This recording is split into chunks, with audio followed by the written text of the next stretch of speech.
My sister believes I'm her protector, but the truth is I'm the one who betrayed her first. Every time she hugs me, I feel the weight of the lie pressing harder. I cut ties with my mother after she punched me square in the face at a restaurant. Years later, she tried to hijack my wedding and now, she's demanding to see my newborn daughter. I'm 26 now, and I barely speak to my mother, who's 48. Our relationship unraveled a long time ago, back when I was just a kid. Middle school was when everything shifted. After a car accident, my mom got hooked on painkillers. At first, we all gave her grace. She was in real pain, and the medication seemed to help. But soon, the pills weren't enough. She started taking more than prescribed, than anything she could get her hands on. The breaking point came in 7th grade. Her addiction spiraled so far out of control that she overdosed at work. She was a receptionist at a dental office, and they found her unconscious in the bathroom during her lunch break. She lost her job that same day. And after that, her rage turned on me. Every single morning, on the way to school, she'd tear me apart. My clothes looked awful. My hair was a disaster. I was too thin. I walked like a boy. I talked too much. Or not enough. Nothing was ever good enough for her. Meanwhile, my stepdad Jack was gone before the sun came up and didn't return until late at night. By the time he walked through the door, she'd slip into this picture-perfect act, and no one else saw the monster I lived with. But then came the night that shattered everything.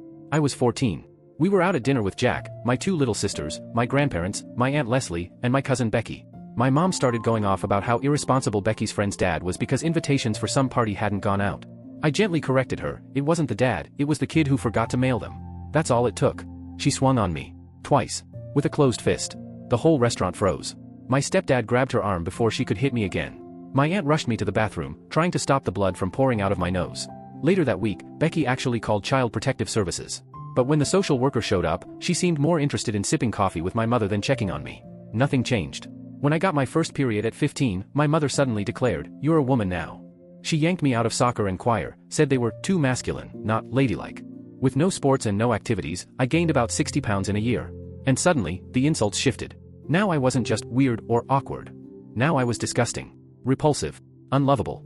I'd sit at my desk, trying to study, and she'd lean against the doorframe, chanting over and over, "No one will ever love you." Until one day, I stopped hearing her.